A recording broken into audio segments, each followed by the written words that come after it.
une vidéo sur l'Eucharistie chez les bouddhistes. Alors j'avais déjà partagé une vidéo sur manger le gourou, des paroles d'Ama. Et puis là, je vais vous partager un texte de Milarepa.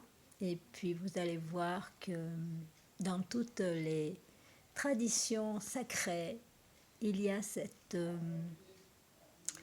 idée, cette pratique de manger le Seigneur. Alors, chez les catholiques, c'est l'Eucharistie. Et puis les catholiques, vous ne détenez pas la vérité. La vérité est de partout. Et c'est très bien. Alors, Milarepa, si tu veux me manger, alors mange-moi. Dans la tradition Bön, c'est la pratique de Chod. C'est nous offrons notre corps aux démons, mais notre corps étant devenu un nectar d'amour, lorsque les démons le mangent, il se transforme automatiquement en amour. Mais la condition, c'est d'être devenu l'amour, sinon vous allez vous faire manger tout cru. Car Milarepa était profondément dans sa pratique de méditation, il vivait seul dans une petite grotte rocheuse. Un jour, après avoir erré dans les montagnes en ramassant de la nourriture, il est revenu et a trouvé sa grotte remplie de démons. C'étaient des créatures horribles, laides et effrayantes. S'accroupissant partout, elles grognaient, se moquaient de lui. Au début, Milarepa a essayé de leur apprendre le dharma, la bonté. Il était assis calmement et parlait d'impermanence, de vide, de compassion. Mais les démons riaient plus fort et se moquaient de lui. Là, vous ne fait pas penser à quelque chose? Ensuite, Milarepa est devenu en colère et est revenu en colère. Non, pardon. Ensuite, Milarepa s'est mise en colère.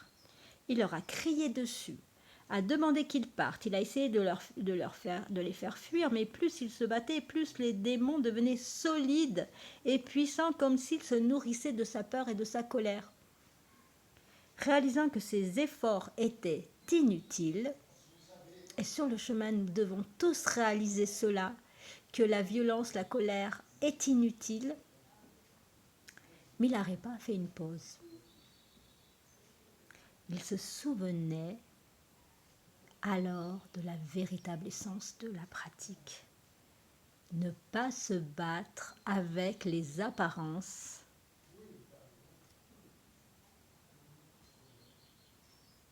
ne pas s'accrocher à la peur ou à la fierté. Et alors, il s'est adouci. Il s'est assis et a dit doucement « Je t'accepte. Vous pouvez rester si vous le souhaitez. Cette grotte est assez grande pour nous tous. »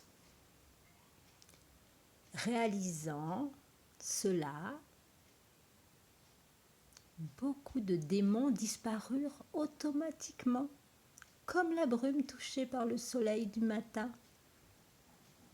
Mais un démon est resté, le plus grand, le plus terrifiant, sa bouche grande ouverte, goutte de sang. Il semblait que ça allait le dévorer tout entier.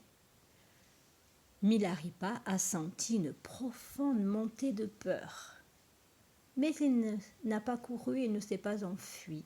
Au lieu de cela, il a marché droit vers le démon, s'offrant complètement. Si tu veux me manger, mange-moi.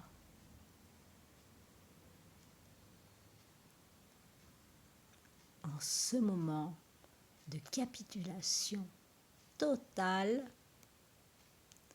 sans trace de résistance ni de peur, le démon finit par disparaître dans le néant. Très belle histoire. La lumière a vaincu sur les ténèbres.